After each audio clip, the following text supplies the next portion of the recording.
Hello and welcome to the pod. I'm Nathan Fink. I'm Jolyn Drennan, and this is New Hampshire Family Now, A show about building family in the Granite State. Today on the show, Jolyn ghosts me, Maria talks prevention for Child Abuse Prevention Month, and later, Linda Douglas from the New Hampshire Coalition Against Domestic and Sexual Violence helps kids find their cape. I'm pleased to welcome Maria Doyle, Family Support Programs Manager at the New Hampshire Children's Trust. Maria, thank you for joining the show. Thanks for having me. So, Maria, I know this is your first visit here on the show. I'd love for you to tell us a little bit about your work as the Family Support Programs Manager at the Children's Trust. What is it exactly that role entails? Sure. Well, I think I'm part of a great team that is looking for ways to make sure that families are their absolute best in New Hampshire. And one of the chief ways we do that is by supporting family resource centers so that family resource centers are available and we're really supporting them to do their best work. So we provide training and support and technical assistance and sometimes access to concrete supports. And we also are really fortunate and privileged to have a state contract, which provides us the opportunity to just support and the facilitation of resources to family resource centers. So whether that's funding or being an avenue that we recently implemented an initiative that helped a national nonprofit get concrete supports to 1,000 kids across New Hampshire utilizing family resource centers that may not have been an opportunity at family resource centers had if we weren't in the position that we're in to act as sort of that facilitator and funnel to get the resources there. Now, you're talking about the Baby to Baby? I am. Yeah. So tell us about that. So Baby to Baby is a nonprofit located in California, and they serve as a network and convener of a number of the diaper banks and other avenues for young families to reach young families in need with things that they may not have access to otherwise, like diapers and formula. And my understanding is that they have a lot of support from Hollywood and other folks in California, but they don't reach families directly. Just much like the work of New Hampshire Children's Trust, they work on behalf of families and they get support into families' hands, but they can't do that without partners. So what they're doing on a national level around a very specific issue, we do in New Hampshire with a much broader range of activities. So while we're pleased to partner and act as that funnel for concrete supports, and when I mean that, it's usually things that you can touch, like or things that you use, like a ride, like transportation, or food, clothing, shelter. All of those basic needs can be concrete supports. Yeah, I see. And it seems like with the Baby to Baby initiative, my understanding that they're leveraging the mass purchase of certain concrete supports, like you said, the formula, the diapers, the wipes, to essentially buy these at cost to get them out to different endpoints. Yes, and I think that they also provide the opportunity that you just need to know one name. You could know Baby to Baby, and that they do the work of knowing who's on the ground locally that they can. So they partner with a number of people, a number of organizations around the country, and that I think one could make a donation to Baby, and it could, even though it's a national organization, they're affecting a family on the local level by having those relationships. Yeah, that's amazing. And the endpoints for this then are, for specifically around this initiative, the Baby to Baby, are the family resource centers, New Hampshire Food Bank. Are there any other kind of endpoint organizations that are out there, or is it relegated specifically to the FRCs? Well, I think that we see family resource centers as really integral to our mission, that that although there are others, home visiting programs or other places, community action programs that are certainly helping families have what they need, these places and communities where any family can walk in to make their family stronger by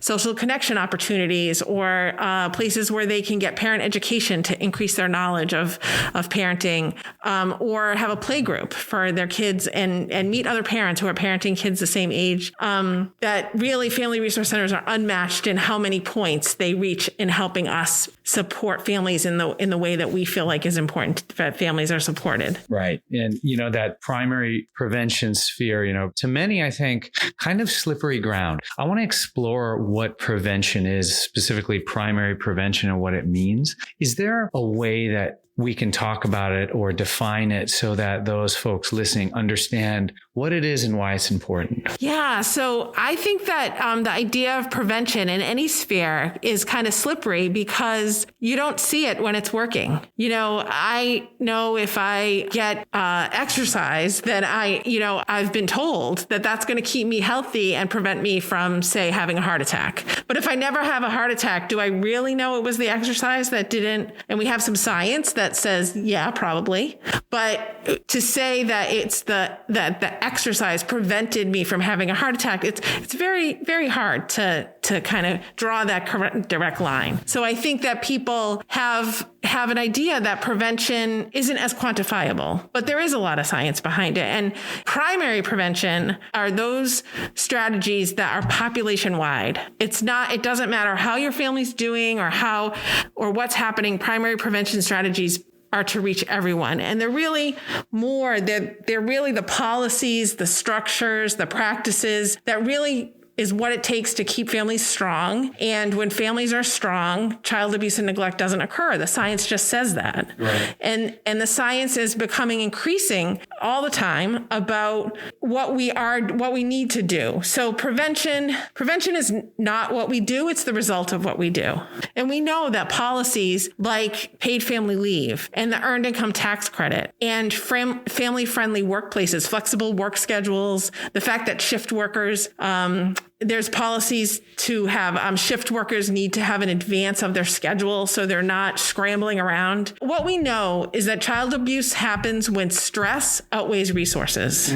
So what are the things in your life any parent can think about? What are the things in their life that helps them make sure that stress doesn't outweigh resources? And the protective factors tell us that there's 5 categories that those resources fall into. And those are parental resilience, social connection, concrete supports in times of need, having knowledge of parenting and child development, and the social and emotional competence of children. That when those 5 ingredients are present, that keeps the resources greater than the stress. Right. And so then, like you were saying, it's a product of what we do, that once these things are all kind of in that same pot, you're going to see greater family strengths. You're going to see kids that are thriving. You're going to see better access to resources and things like that. And I'd love to kind of dive into those protective factors, all the way from resilience to concrete supports. When we talk about resilience, what is it we're talking about? What is resilience other than a bullet point of ingredients? Well, we know that resilience is a word that before we used it as a characteristic of people, it was a word from the rubber industry. And it literally meant the capacity of the rubber to be stretched and then to return to the shape that it started at. And so then we started using it as a characteristic of people. And the description or the definition grew to mean not only do you have a challenge or get stretched and then it can return to how you were before, but that some people now think of resilience as also including that perhaps sometimes that stretching transforms us and that we're something even stronger and better than we were before. Yeah, that's what I was going to ask. There's something in me that as I'm kind of trundling down this journey as a parent, trying to survive it seemingly constantly, I don't think there's a return. Well, I think that there's people that it probably resonates with them to think of an experience that they had that was particularly challenging. And they might say, I wouldn't wish that experience on anyone, but I wouldn't be who I am today if it hadn't been for the fact that I went through it. So there are terms that are trauma that spurs growth. We know that it's good, that a certain level of stress really adds to development, that if you have absolutely no stress, that's not good for us either. It's knowing how to deal with it. Resilience, I think, also lets us know how those 5 protective factors that I mentioned and that you've been talking about so much in this series they interplay with each other. Because knowing that you have social connections, knowing that you have someone to rely on, doesn't that feed your resilience? and worrying about or perhaps facing a challenge that could even be about getting your child to a doctor's appointment or knowing that there's going to be enough food on the table, and then how much access to concrete supports might, again, help you fill that cup of resilience. Right. So they really are all very interdependent. And just going back for a second to that concept of primary prevention, I also wanted to make sure that I mentioned that I also, when I think about the things that build resilience, it's not only policies. I also want it that it's also, there could be structures in the community, walkable communities, perhaps. Maybe just the fact that you can take a walk around your neighborhood, maybe that fills your cup of resilience. Or the fact that you have access to a reasonably priced grocery store. Yeah. All of that makes sense. And it makes me think in my own life, okay, so if resilience seems to be this capstone or headstone or, keystone actually of this arc that is our family leaning on each other, on the community, and whatever's built on top of that. Nathan, I think you're really talking about the idea of the component of self-awareness as being an important component of resilience. And taking the inventory of my family's protective factors, I think has really been eye-opening. Maria, thank you so much for joining us on the podcast today. I really appreciate your time, and please come back so we can keep this conversation going. I look forward to it. Thank you very much for having me. When we come back, Linda from the Coalition Against Domestic and Sexual Violence joins us. Don't go anywhere. New Hampshire Family Now is brought to you by the New Hampshire Charitable Foundation. Since 1962, the Charitable Foundation has worked hand in hand with generous and visionary citizens to maximize the power of giving and support, collaborate, and lead innovative initiatives. Initiatives like New Hampshire Tomorrow, which is focused on making sure children and families have access to education, healthcare, and career pathways to ensure every family member thrives. To learn more about New Hampshire Charitable Foundation and all their initiatives, go to www.nhcf.org.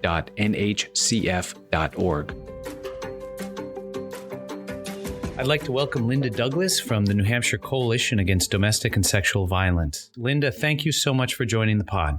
Oh, it's great to be here. So first and foremost, I'd love to hear a little bit about your agency. What does the New Hampshire Coalition Against Domestic and Sexual Violence do, and why is that work so critical? Well, the coalition is actually a group of 13 programs throughout the state of New Hampshire that provide services to victims of domestic violence and sexual assault and human trafficking and stalking.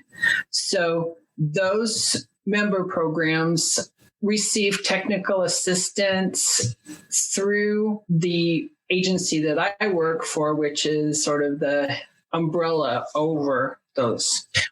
Those programs are all autonomous. However, we do funnel through funding to them. We also do a lot of public policy work through our office. We also have a prevention education program where we have advocates at those centers who go out to the schools and do prevention education at school.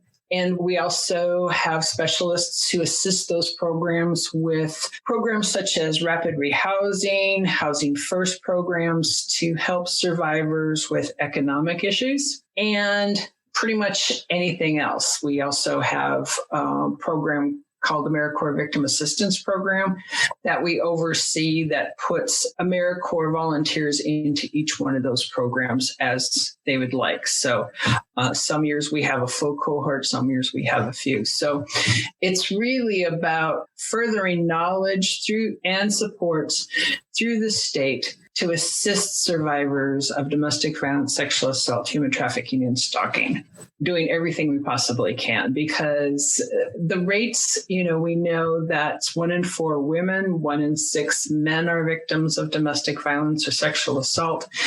We know that 50% of homicides that occur in this state are due to domestic violence. And we just want to be able to get the awareness out there that there is plenty of help for survivors, be that just getting support from someone and being able to talk to them, or assisting them with getting a restraining order or going to court. Our programs work with survivors who are still in relationship or may have been separated or divorced from the partner for many years. So it doesn't matter when the incident occurred. It just matters that they're seeking help, and our advocates are going to work real hard to provide that. That's great. And it sounds like such a worthy cause, and it's spread throughout the state. As you're talking about this, I keep thinking about the awning that kind of governs all of these partner agencies and acronyms, and it feels comprehensive. It feels like help is out there. Yes, definitely. There is not a part of the state that is not covered. So we do cover every single corner of the state, from all the way up in the border of Canada down to Nashua and the seacoast. So yes. And you are the trauma-informed services specialist. Can you tell me a little bit about that role and how that role might differentiate from other roles inside your agency? I was initially brought into the coalition 12 years ago to assist all of those programs in enhancing their services to victims and their children who were impacted by mental health issues and substance abuse. And through that, we did that under a trauma-informed approach. And it's working with those programs to be able to understand trauma and to be able to provide those services. Traditionally, for many years, programs were not geared or as well educated in providing services based on substance use or mental health issues. And so now we have really worked on being able to do that. And then over the past few years, also involving other agencies. So I do training on trauma-informed services, trauma in kids, vicarious trauma. I do that for a number of agencies throughout the state. I've talked to some school districts, to DCYF, to home visiting programs, to police officers, anyone who actually calls up and says, we'd really like Linda to come in and talk about trauma in kids, trauma-informed programming, and I will do that. Yeah, and to pick up on that, because I've been hearing a lot about trauma-informed care, in medical settings or different settings that, I interact with regards to my own children. And I would love to explore it a little bit. What's the difference between, say, general care and trauma-informed care, and why is it so critical to the delivery of care? What trauma-informed care does is it recognizes that trauma exists in people's lives more often than not. And that when they come into services, there are many things that could possibly activate as reminders of that trauma that we or they may not really be aware of, but it's impacting how they're able to respond to the services. And so what we do is we change our mindset a little, where we go and we're looking at someone, and instead of saying, I wonder what's wrong with them, we think, oh, I wonder what happened to them, and recognize that a lot of the behaviors or things that we traditionally call symptoms are actually signs or survival skills or the impact of the trauma that they've experienced. So a trauma-informed agency is going to look at the services they provide and say, maybe talk to some trauma survivors and say, are there things here in the building we need to change? Are there things that how we relate to you and how we may change?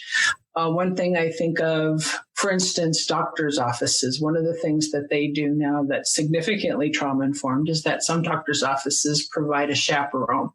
So they'll say to someone, do you want to have a chaperone with you during your exam? So there's another person in the room. They offer that. And I also encourage medical providers to ask persons whether or not they want the door shut or slightly ajar, because some people don't like to be closed up in a room. And so it's just about asking questions. It's not asking people, do you have a trauma history? It's about assuming that everyone has, and then trying to modify your services in such a way that recognizes that people are going to react in different ways. We don't always know all the reasons, but we can certainly do everything we can in order to just be aware that some things are going to be a little bit more difficult for people because of their trauma past. Yeah. And, hearing you talk about it, it feels like a sea change to me. It can make the world of difference, because if you're just able to take that moment and take a breath and say, okay, this is coming from what's happened to this person. You're less likely to get short with them. You're less likely to get angry with them. You're going to be able to see them as a trauma survivor and be able to have some empathy for the situation that they've been in. Sometimes it means that you have to do a little bit extra, but it's more of a philosophy and an approach to being with people than it is to add on more work to folks in order to be trauma informed. Yeah, and I would imagine too, it actually, because the outcomes would improve based on the receptiveness of the situation, it would eventually, it'll save time. And like you said, as a father, it's so important for school systems because it's to a lot of the behaviors that we've seen in kids over the years that have been labeled as problems, behavior problems, learning problems, actually may have their roots in trauma. And by changing that focus and looking at a child as someone who's experiencing something in the home that's impacting their ability to learn is so much better than labeling that child as being a bad child or a child who acts out and is trying to get attention. It's understanding that trauma is impacting them. They're coming through completely living in their survival brain because that's what they have to do at home. And they don't recognize that they don't have to do that at school. So they're just responding to everything as if it's a possible danger. And I think recognizing that is so much better for kids than for them to carry a label of being a problem child. Yeah, I agree 100%. And it makes me think about, just that interconnectedness of our experience. When you pull on the thread over here, it's going to be pulling on a point over there, over there, over there. And if you don't start acting like things are interconnected, you're going to run into problems. So thank you so much for explaining that. And, one of the reasons why I'm so excited to have you here is for some time now, I've been hearing about from childhood to superheroes, helping kids find their cape. And aside from being a great title, I picture myself in my role as a father thinking about what that might mean. So I wanted to explore that. Well, I think the best way for me to start on this is how I came up with this, because I was asked to present on trauma to a group of high school kids who were in a program that was for at-risk youth. And I was racking my brain trying to figure, how can I talk to them about trauma without activating their own trauma, and end up having this classroom of 16, 17-year-olds who are just now going to be reacting based on their trauma. They're not going to hear anything. So I'm an Avengers fan. I like to go to the movies and miss them desperately right now. And I was at watching Doctor Strange a few years ago. And in the middle of that movie, it came to me because there's a point in there where Doctor Strange makes a choice to use his powers for good or for his own benefit. And I was sitting back and I was thinking, every superhero that I know of has experienced adverse childhood experiences. That we understand adverse childhood experiences. For a lot of them, it's loss of a parent. It could be, most of them are orphans. They've lost parents, and they've had other things that happened to them even before they gained their superpowers. And so I was like, how can I use this?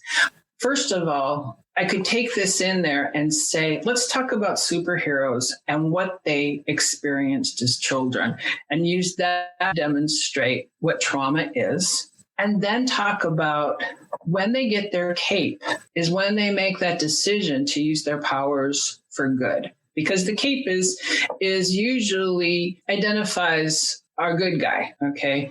And they're, Superman has a cape, Batman has a cape, Doctor Strange has a cape. Most of them have a cape. So to me, that signifies this is somebody who's got some special powers, and we want to help kids find theirs and be able to use it for good. Because there's also a level of responsibility that comes on, because if you look at our superheroes and they make this decision, I've got this power, I could use it to take over the world or to, use it for my own gain. But our superheroes that we know and love use it in order to be able to help others. And so that's where I teach and talk about the responsibility about you can't blame your life on the things that have happened to you. You use that in order to build up your superpowers. And in that, I talk about resilience and what helped those superheroes make that decision. So for instance, for two of them, Peter Parker as Spider-Man, he has his Aunt May, who is there for him after his parents are killed. She is that one person, that caretaker who loves him and supports him, that is there to help him make that decision to use his powers for good after he turns into Spider-Man. Clark Kent, when he came from his home planet, he happened to land in the Kent family farm, and they were there for him and supported him all through his growing up. And so one of the amusing things was one day I was talking about these resilient factors in our superheroes and how they had these adults there to support them. And I said, and think about the villains. Think about everybody's nemesis in this. And did they have that? And this one young woman sits up and she goes, the penguin was raised by penguins. That couldn't have been good. So it was just, getting that point across on what makes the difference for people. And being that they were able to relate it to superheroes. And what's fun is that when I present this to a class of students, there's always one person in the class who has one superhero that they are into. And it's helped me learn more about superheroes. Wolverine was a big favorite of one kid one day. So I learned a ton about Wolverine that I did because I'm not really up on the X-Men as I should be. But I get all this information and they're able to talk about it in a way that it doesn't activate their own trauma, but they still learn from it. And they're able to talk about the resilience and about ways that this can create some post-traumatic growth for them. Yeah. So it really isn't a program, because then when I talk to parents about it, I say, this is something that you may be looking at and you say that, your kids are watching all these movies or they're reading the graphic novels and the comic books, is you can sit down and have conversations with them about what attracts you to this superhero or what attracts you to this villain. Because sometimes kids are attracted to villains because they want to identify with the powerful guy, the real, that because they don't feel like they've got any power. So about having these discussions, and don't discount it. Say, these are conversations that you can have. I can just imagine the conversation you can have with an 8-year-old about their favorite superhero, and then say, wow, and when did they decide to be a superhero instead of a supervillain? And how can I help you do that? Yeah. And that's what you want to do with kids, is helping them make that decision along the way. And that's when they get their cape. That's amazing. I mean, I keep thinking of both of my sons and just the phases that they're in and the discussions we have. There was one thing I wanted to ask as a follow-up, though, because there's a part of me that wonders, when we couch this in a decision, you're putting a lot of pressure on the decider, right? And I'm curious about how you approach that moment and that point. I think it's framed in a way that this is going to come along. It's not because you're going to be forced into the decision. It's more of, it's a place that you're going to come to in your healing, where you recognize, I can no longer use what happened to me as a reason to behave badly, that I've learned new things now and I can move forward in a positive way. Kids may not always get that, but when you have that positive adult who's there with them, they will eventually get there. And so it really is about giving them that opportunity, because you don't want to say, oh, you can't use that as an excuse anymore. You want to just get them to the point where they say, oh, okay, I can actually do things. I can help other people who've been through what I've been through because I've been through this, which is a big step, because that's one of those things that really builds resilience in kids, is that having that opportunity to help others or to contribute in some way to the world and the way it is. And so it's just not always necessarily this active, this is the decision point. It's more something that they grow into, and that comes in. It's a process, not an event. I keep thinking about how my role has changed over time. And when you said, Spider-Man or Peter Parker had his Aunt May, there was a part of me that says, oh my gosh, how do I cultivate my own Aunt May? How do we as parents, or how do we as, caretakers of children now take this and run with it in a way that we are that foundational piece? Do you have any advice for people around that? I think about what we've learned through the New Hampshire Children's Trust, and other folks have talked about protective factors. And protective factors, one of those is to develop a support system. It takes work. A support system is not going to come to you. You have to go out and find your support system. And that may mean going to parenting groups, or it may mean, being in a church where there's people your age that you can connect with, or just setting up play dates where there's other parents and you can just support each other, or reconnecting with somebody who hasn't been in your life for a while and you know that they could be a good support for you. You have to problem solve your way through this, because like I just said, you have to create that. It's not going to just suddenly land in your lap. I'd be remiss if I didn't ask, what is your favorite superhero and why? The Hulk. That caught me by surprise.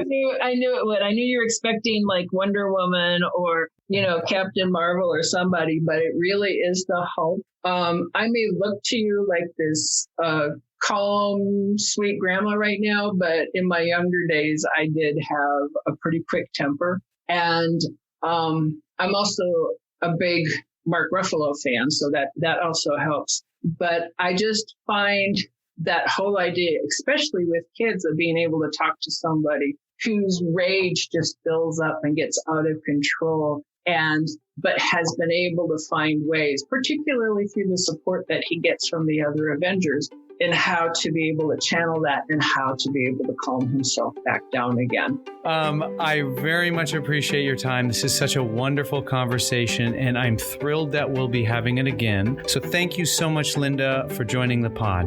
It's been great fun. I'm glad to be here. To learn more about the New Hampshire Coalition Against Domestic and Sexual Violence, go to www.nhcadsv.org. Again, that's nhcadsv.org. And to hear Linda present Helping Kids Find Their Cape, join the New Hampshire Children's Trust on April 21st via Zoom for a live webinar. Details are available at newhampshirechildrenstrust.org.